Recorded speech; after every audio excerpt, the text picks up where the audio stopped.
This problem is 2215. It's on page 714.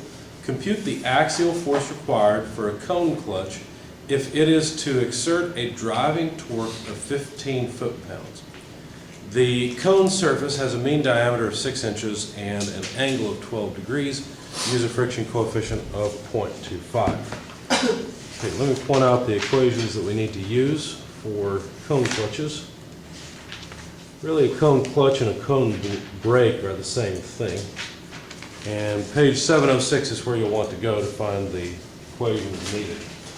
Let's jot down what was given. The frictional torque requirement was 15 foot-pound force. The mean diameter was 6 inches. Did they give us that? I just read it and I don't remember that word. Yeah, they did give it. Okay. And the angle alpha is 12 degrees. Friction coefficient is a quarter.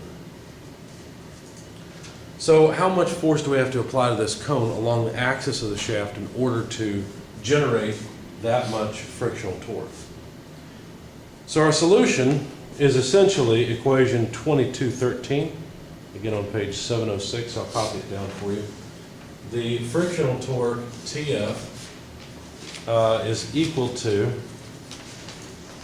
the friction coefficient multiplied by the mean radius multiplied by the actuating force divided by sine of the angle alpha plus friction coefficient cosine of the angle alpha. Okay? Oops. Now what we're going to do is rearrange this to solve for what was requested, which is the actuation force. The actuation force is right here. So the actuation force is just going to be the frictional torque multiplied by sine alpha plus F cosine alpha divided by the frictional, or the friction coefficient, excuse me, and divided by the mean radius. Okay?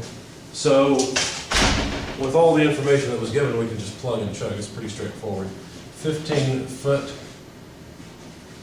force, sine of 12 degrees plus a quarter cosine 12 degrees divided by a quarter multiplied by the mean. Now you have to be careful here.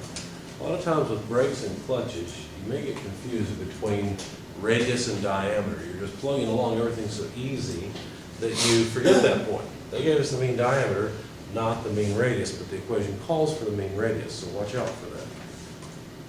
The mean radius is 3 inches, not 6 inches. Okay. So plug all that into your calculator. The actuation force required, the axial force, is 109 pounds once you get the number out. Now, let's say that that was too high of a force. What could you do? What's the easiest thing you could do here?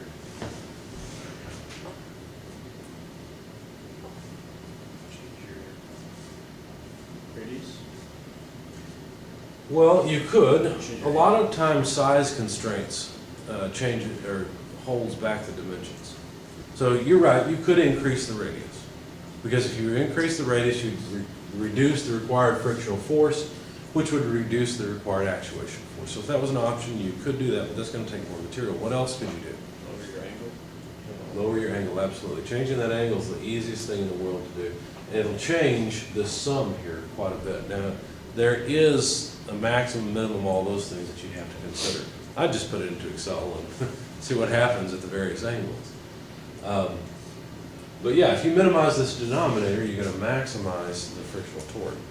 So definitely I would change that angle. Okay, any questions?